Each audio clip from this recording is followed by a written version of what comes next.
Good morning बच्चों, आपका अपना यूट्यूब चैनल ज्ञान ज्योति में स्वागत है। आज हम इस वीडियो में कक्षा 10वीं के बोर्ड एग्जाम में पूछे जाने वाले महत्वपूर्ण क्वेश्चन आंसर लेके आए हैं, जिसमें आज देखेंगे हम क्लास 10th का science chapter 2 acid base and salt के महत्वपूर्ण इम्पोर्टेंट क्वेश्चन। जैसे कि फर्स्ट क्वेश्चन है आपका, अम्ल वर्षा किसे कहते हैं? इसके दो हानिकारक प्रभाव को लिखिए। अम्ल वर्षा। तो आइए बच्चों इसका आंसर देखते हैं। किसी पदार्थ का दहन के फलस्वरूप उत्पन्न कार्बन डाइऑक्साइड, सल्फर डाइऑक्साइड तथा नाइट्रोजन के ऑक्साइड जल के साथ क्रिया करके विभिन्न प्रकार के अम्लों का निर्माण करते हैं और इसका वर्षा के जल में मिलकर होने वाली वर्षा को ही अम्ल वर्षा कहते हैं।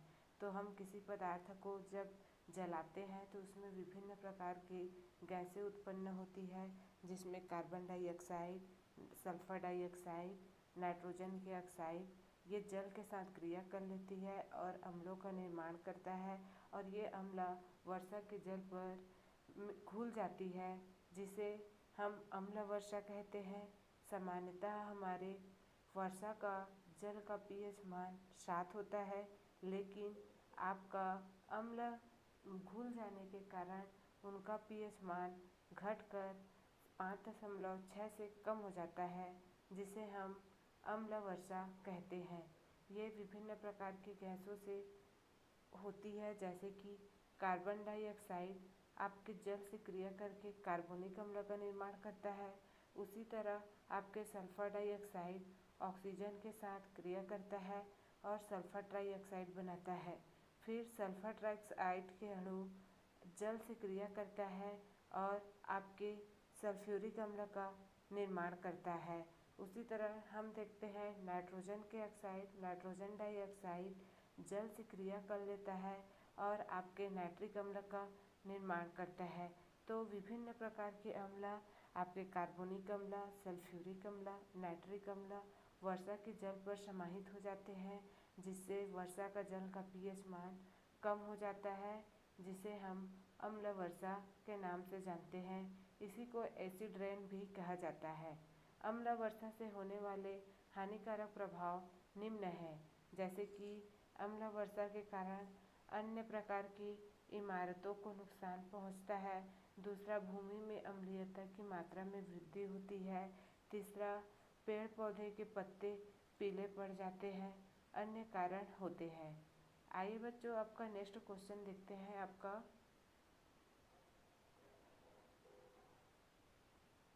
अम्ल और क्षार के प्राकृतिक स्रोत के नाम लिखिए। तो आइए बच्चों इसका आंसर देखते हैं। अम्ल और क्षार के प्राकृतिक स्रोत निम्न हैं। जैसे अम्ल के प्राकृतिक स्रोत देखें तो नींबू, संतरा, इमली, टमाटर इत्यादि खट्टे पदार्थ होते हैं, जो आपके खट्टे फल जिसमें अम्ल की स्रोत होती है।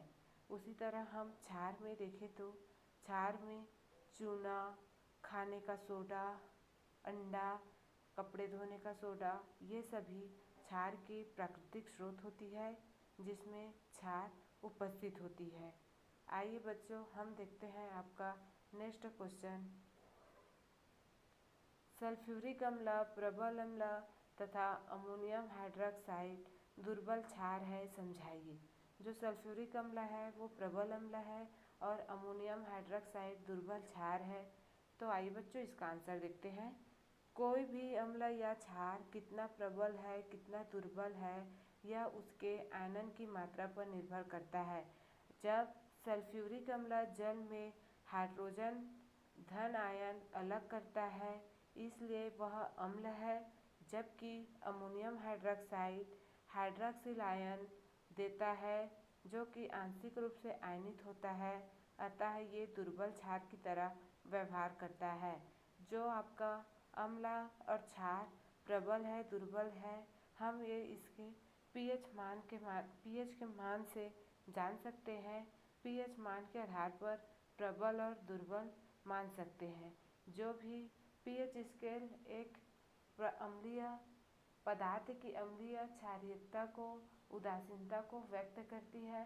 हम पीएच स्केल के जरिए ही कोई पदार्थ अम्लीय है, कोई पदार्थ क्षारीय है, इसको जान सकते हैं। हमारा जो पीएच स्केल होता है उसमें 0 से लेकर 14 तक की संख्या होती है और इसमें जो 7 होती है उसकी प्रकृति उदासीन होती है। 7 से 6, 5, 4, 3, 2, 1 ये सभी अम्लीय होते हैं और जो प्रबल अम्ल होंगे उनका मान 0 के आसपास होते हैं तथा आपका दुर्बल अम्ल का मान आपके 7 के आसपास होंगे। और उसी तरह क्षार में देखा जाए तो जो दुर्बल क्षार होते हैं उसका मान 7 के आसपास होता है और प्रबल क्षार होता है उसका मान 14 के आसपास होते हैं। तो हम यह देखते हैं कि अम्ल या क्षार है यह उसके आयनन, उसकी घुलने की मात्रा पर निर्भर रहता है। वो जितनी मात्रा में घुलकर, अगर हम देखें सल्फ्यूरिक अम्ल है, सल्फ्यूरिक अम्ल जल में घुलता है तो वो हाइड्रोजन धन आयन अधिक मात्रा में देता है जिसके कारण वह प्रबल अम्ल है। जबकि अमोनियम हाइड्रॉक्साइड का आयन आंशिक रूप से रहता है जिसके कारण वह दुर्बल क्षार है। आइए बच्चों, आपका नेक्स्ट क्वेश्चन देखते हैं।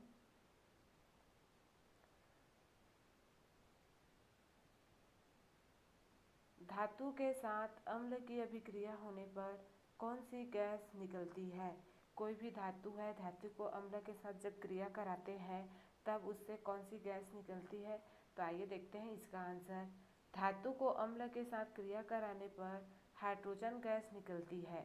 जैसे कि यहाँ हम देखते हैं आपकी मैग्नीशियम धातु है, इसको हम सल्फ्यूरिक अम्ल के साथ जब क्रिया कराते हैं तो हमको यहाँ पर मैग्नीशियम सल्फेट प्राप्त होता है, साथ ही साथ आपका हाइड्रोजन गैस प्राप्त होती है।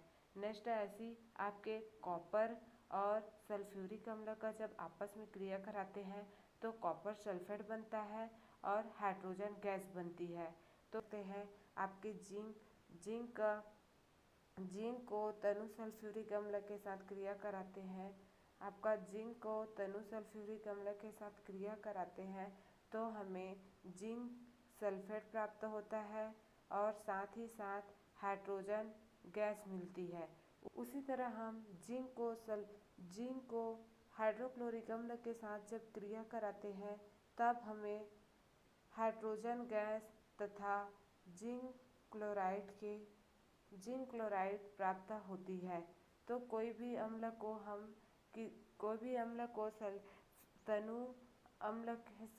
अम्ल को किसी भी धातु के साथ जब क्रिया कराते हैं तब हमें आपका हाइड्रोजन गैस प्राप्त होती है। तो बच्चों क्वेश्चन आइए देखते हैं आपका। उदासीनीकरण अभिक्रिया किसे कहते हैं? न्यूट्रलाइजेशन 2 उदाहरण से समझाइए। तो आइए बच्चों इसका आंसर देखते हैं।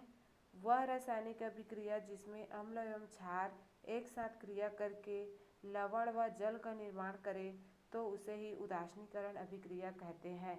जो अम्ल और क्षार आपस में एक साथ क्रिया करके लवण का निर्माण करते हैं और जल का निर्माण करते हैं, इसी क्रिया को ही हम उदासीनीकरण अभिक्रिया कहते हैं।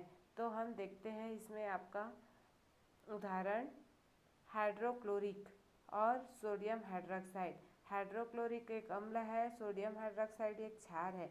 ये आपस में क्रिया करते हैं और आपके सोडियम क्लोराइड इसका हाइड्रोक्लोरिक अम्ल का क्लोरीन और आपके जो क्षार है उसका सोडियम आपस में क्रिया करके लवण का निर्माण करता है और हाइड्रोक्लोरिक का हाइड्रोजन और आपका सोडियम हाइड्रॉक्साइड का हाइड्रॉक्साइड आपस में जुड़कर जल का निर्माण करते हैं। ये आपका एक क्यू होता है, अर्थात आपका हाइड्रोक्लोरिक का जलीय विलयन होगा, सोडियम हाइड्रॉक्साइड का भी जलीय विलयन होता है जो लवण अर्थात सोडियम क्लोराइड और जल का निर्माण करते हैं। उसी तरह हाइड्रोक्लोरिक और पोटेशियम हाइड्रॉक्साइड आपस में क्रिया करते हैं और पोटेशियम क्लोराइड तथा जल का निर्माण करते हैं। यह आपका उदासीनीकरण अभिक्रिया है जिसमें अम्ल और क्षार आपस में क्रिया करके लवण और जल का निर्माण करते हैं। आइए बच्चों आपका नेक्स्ट क्वेश्चन देखते हैं। लवण किसे कहते हैं? और लवण की प्रकृति कैसी होती है।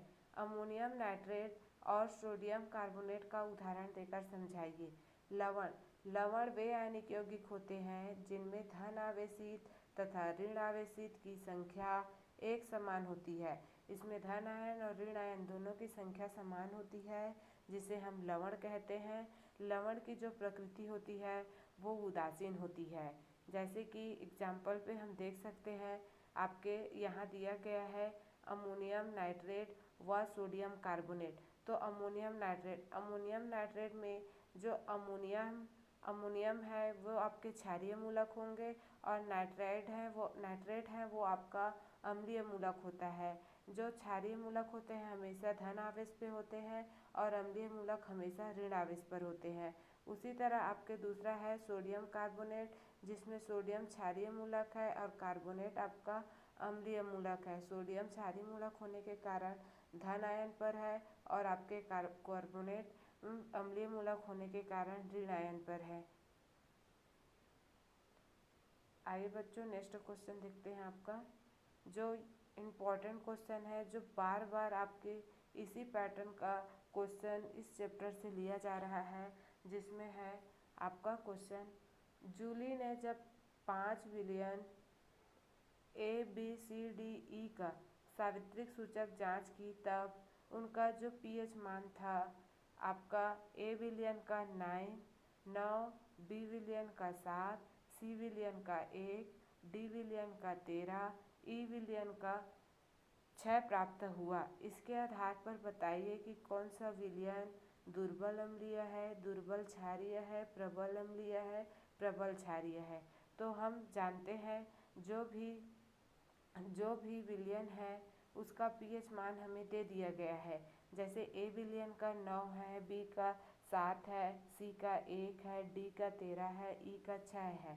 और हमें पता है pH मान के ही जरिए हम किसी पदार्थ की प्रकृति जान सकते हैं। तो P विलयन का मान 13 दिखा रहा है। तो हम जानते हैं हमारा जो pH स्केल होता है, pH स्केल में 0 से लेकर 14 तक की मान होती है, जिसमें 7 आपका 7 होता है वो उदासीन होता है, 0 होता है अम्लीय होता है और आपका जो 14 होता है वो आपके क्षार हैं।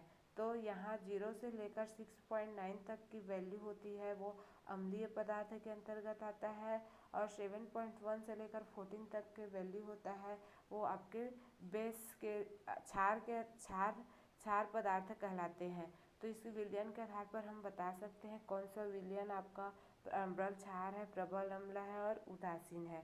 तो जैसे P विलयन का मान 13 है तो यह प्रबल क्षार होगा और Q विलयन का मान 7 है तो वह विलयन उदासीन होगा। और उसी तरह R विलयन का वैल्यू 2 है तो वह प्रबल अम्ल होगा और S विलयन का वैल्यू आपका 8 है तो वह दुर्बल क्षार होगा। इस तरह हम किसी पदार्थ की अम्लीयता और क्षारीयता को ज्ञात कर सकते हैं। थैंक यू बच्चों। आगे की क्वेश्चन आंसर के लिए आप हमारे इस चैनल से